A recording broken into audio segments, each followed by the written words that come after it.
안녕하세요. 달려라 병원에서 무릎관절을 보고 있는 박중구입니다. 제가 진료를 보다 보면 환자분들께서 원장님, 연골이 튼튼해지려면 어떻게 해야 하나요? 연골에는 어떤 운동이 좋나요? 저는 하루에 10,000보 정도 걷는데 괜찮나요? TV에서 연골에 좋다는 약들을 광고하던데 먹어도 되나요? 등등 연골에 대해서 많이들 궁금해하시고 또 어떻게 하면 연골을 잘 쓸 수 있을지 걱정들을 정말 많이 하시는데요. 오늘은 무릎 사용 설명서의 첫 번째 시간으로 튼튼하고 건강한 연골을 만들기 위해서 어떻게 해야 하는지 자세하지만 알기 쉽게 이야기해 드리겠습니다. 자, 그럼 먼저 연골에 대해서 한번 알아볼까요? 대체 연골이 뭘까요? PD님께서는 연골에 대해서 어떻게 알고 계신가요? 그건 물렁뼈 아닌가요? 네, 맞습니다. 흔히들 물렁뼈로 알고 계시죠?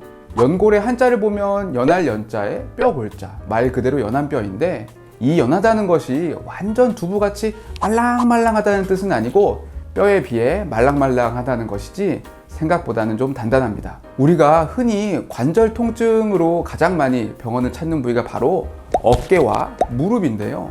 근데 두 부위에 생기는 병이 조금은 다릅니다. 어깨는 힘줄 파열이 많이 생기고 무릎은 연골이 닳는 관절염이 많이 생긴다는 건데요. 그 이유가 바로 어깨는 체중 부하보다는 무언가를 들어 올리는 동작을 많이 하고 그렇기 때문에 오래 쓰다 보면 힘줄이 약해져서 끊어지게 됩니다. 반대로 무릎은 우리의 몸무게를 지탱하면서 평생을 걷다 보니 자연스레 연골이 다를 수밖에 없죠. 그래서 연골은 첫째로 이러한 충격에 잘 견딜 수 있어야 합니다. 그런데 연골이 충격에만 잘 견디면 될까요?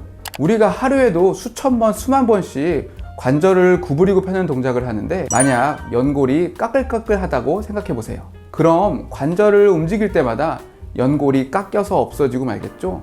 그래서 연골은 충격에도 강하고 매끈매끈하기도 해야 합니다. 여기 그림을 보시면 뼈 끝에 있는 얇은 층이 연골인데 MRI에서 보면 여기 뼈 끝에 회색으로 보이는 층입니다. 그 두께를 보면 2에서 3mm 정도로 생각보다 엄청 얇습니다. 이 얇은 층을 가지고 우리는 평생을 써야 합니다. 연골이 매끈매끈하면서도 충격에도 강할 수 있는 것은 연골 세포가 세포 외 기질이라는 물질을 만들어서 독특한 구조를 형성하기 때문인데요. 세포의 기질이란 용어 자체가 어려울 수 있지만 쉽게 생각하면 건물의 뼈대 같은 것입니다. 반대로 연골 세포는 이러한 뼈대를 만드는 작업자라고 보시면 됩니다. 여기서 연골의 뼈대를 이루는 성분은 누구나가 한 번쯤은 들어보셨을 겁니다. 대표적인 것이 바로 콜라겐과 콘드로이친입니다. PD님도 한 번은 들어보셨죠? 네, 어렴풋이 들어봤는데 콜라겐이 돼지 껍데기에 많은 그거 아닌가요? 네, 맞습니다. 콜라겐은 요즘에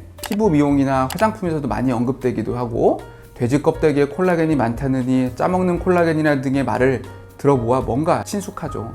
우리 몸에 피부와 같이 뭔가 탄력이 있고 말랑말랑한 조직에는 대부분 콜라겐이 있고 형태가 조금은 다르지만 연골도 이러한 콜라겐이 주요 성분입니다. 연골의 구성 성분을 보면 일단 60에서 70%로 물이 가장 많고 콜라겐, 콘드로이친이 나머지를 차지하는데 이러한 콜라겐이 그물 모양으로 얽혀 연골의 뼈대를 만들어서 탄력이 있지만 충격에도 강한 지지대 역할을 해주게 됩니다. 그리고 그 사이사이에 나뭇가지 같이 생긴 당단백이라는 물을 잘 흡수할 수 있는 스폰지 같은 성분이 있어 연골을 항상 촉촉하게 해줍니다. 콘드로이친이 이 바로 나뭇가지의 당단백의 구성 성분입니다. 쉽게 생각하면 연골은 물에 적셔진 조금은 딱딱하면서 촉촉한 스폰지라고 보시면 될 것 같습니다. 그리고 이러한 구조를 만드는 것이 바로 이 사이사이에 있는 연골세포입니다. 그런데 정작 연골세포가 연골에서 차지하는 비율은 1에서 5% 정도로 생각보다 매우 적습니다. 여기 연골의 단면을 보시면 연골의 제일 밑에 있는 연골하골이라고 하는 딱딱한 지지대가 있고 그 위에 층층이 연골세포들이 분포해 있습니다. 이렇게 만들어진 연골은 그 상태로 가만히 있는 게 아니라 무릎을 쓸수록 위에 있는 콜라겐 등의 연골 뼈대가 닳게 되면 사이사이의 연골 세포에서 콜라겐과 당단백을 다시 만들어서 항상 탄력 있고 튼튼하게 유지하게 되는 것인데요. 이러한 과정을 동화, 이화작용이라고 하는데 건강하고 튼튼한 연골이라 하면 바로 이 연골세포가 활발히 활동해서 새로운 콜라겐과 당단백을 즉 뼈대를 잘 만들어내는 것이라 하겠습니다. 원장님, 제가 알기로는 연골은 재생이 안 된다고 하는데 연골이 튼튼해지는 것과 재생되는 것이 같은 건가요? 네, 아주 좋은 질문입니다.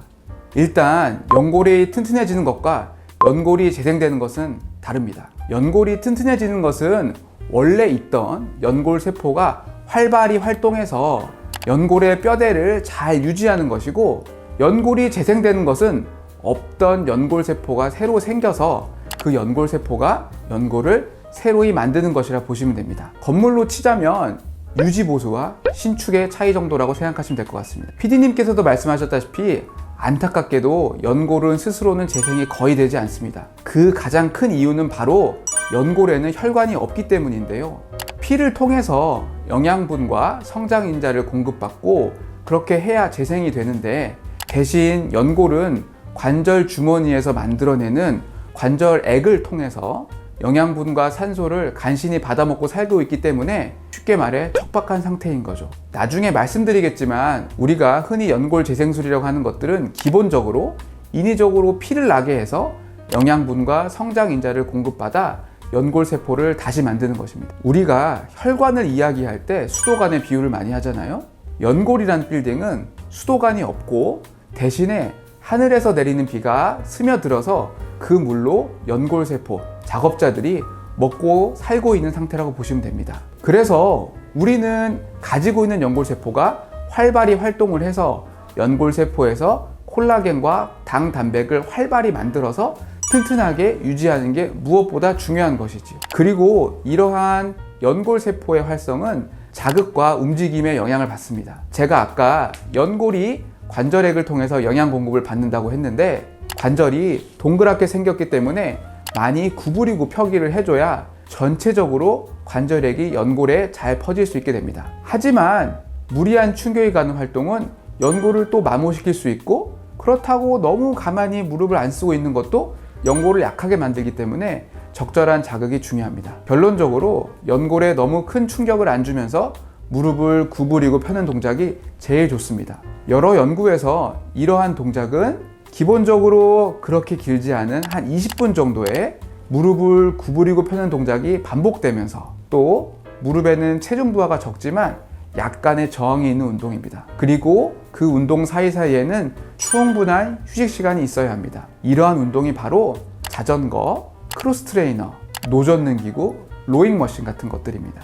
이런 운동들의 공통점은 무릎이 반복적으로 90도 이상 구부러지고 발은 항상 기구에 붙어 있고 직접적인 체중 부하가 없다는 것이죠. 이 같은 운동이 무릎 연골에는 안전한 운동입니다. 이 중에서 우리가 가장 쉽게 할 수 있는 것은 자전거 운동인데요. 자전거 운동 할 때는 시간은 15분에서 20분 정도, 강도는 3, 4단계 정도로 분당 60에서 70회 정도로 타시고 간격은 12시간 정도가 좋습니다. 그러니까 아침에 하고 저녁에 한 번씩 타신다고 생각하시면 됩니다. 그리고 우리가 탈 때 이렇게 강도 돌리는 것이 있는데, 이렇게 돌리셔서 약간 뻑뻑한 감이 느껴져서 허벅지에 어느 정도 힘이 들어가는 것이 좋습니다. 또 다른 운동은 일리프티컬 머신이라고, 흔히 노르딕 스키 머신이라고 하는 것으로 헬스장에서 많이들 보셨을 겁니다. 비슷하게 15분에서 20분 정도, 강도는 3, 4단계 정도로 분당 60에서 70회 정도로 하시면 됩니다. 또 전신 운동도 같이 하시고 싶으시면 로잉 머신도 좋습니다. 원장님, 그럼 걷기 운동은 어떤가요? 네, 가장 많이들 물어보시는 질문이죠. 제가 환자분들께 운동 뭐 하세요? 라고 여쭤보면 환자분들이 저는 무릎 건강에 좋다고 하루에 10,000보는 걸으려고 하는데요 라고들 하시는데, 아마 걷는 게 제일 돈도 안 들고 쉽고, 그리고 특별한 기구도 필요치 않아서 그러시는 것 같습니다. 엄밀히 말하면 우리가 걷는 것을 생각해 보면 한 발 한 발 디딜 때마다 체중이 실리죠. 즉 충격이 가게 됩니다. 연골의 강도보다 큰 충격은 연골에 스트레스를 주게 되고, 이런 게 쌓이게 되면 연골이 닳게 됩니다. 우리가 체중 조절이 중요하다는 것도 이 같은 이유입니다. 반대로 자전거는 연골이 견딜 수 있는 강도보다 낮은 상태에서 움직이기 때문에 연골에 큰 무리를 주지 않게 됩니다. 원장님, 자전거가 안전한 운동인 거는 원래 알고 있었는데 그래도 안 걸을 수는 없잖아요.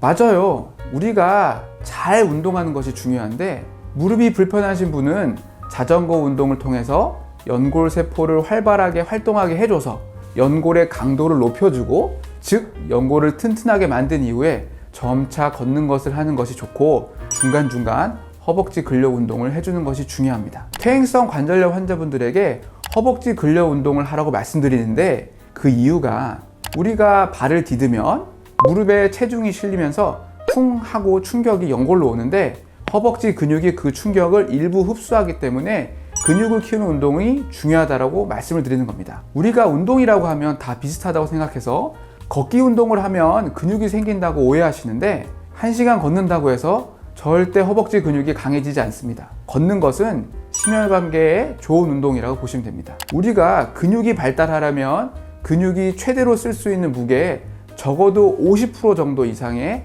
하중을 가지고 반복적으로 수축과 이완을 해야 발달되기 때문에 걷기 운동을 통해서 근력 강화는 되지 않고, 대신 밴드나 아령, 본인의 몸무게들을 이용한 스쿼트 등을 하셔야 되겠습니다. 따라서 퇴행성 관절염 환자분들은 하루에 1시간 이상 연속으로 걷는 것은 무릎에 충격을 줘서 좋지 않고, 하실 거면 안 아픈 범위 내에서 30분 정도 나뉘어서 2번 정도 하시는 것이 좋습니다. 평지보다는 아주 완만한 오르막을 오르는 것이 오히려 근력 향상에 좋고, 내리막길이나 계단은 좋지 않습니다. 당뇨 등이 있어서 유산소 운동을 해야겠다고 하면 아침에는 걷기, 저녁에는 근력 운동이나 중강도의 자전거 운동 등을 통해서 무릎 연골의 부담은 줄이면서 서서히 연골을 튼튼하게 만들고, 그러고 나서 점차 걷기, 빠르게 걷기, 달리기나 점프에 고강도 운동으로 늘려주시면 되겠습니다. 우리가 권투할 때도 적당한 강도로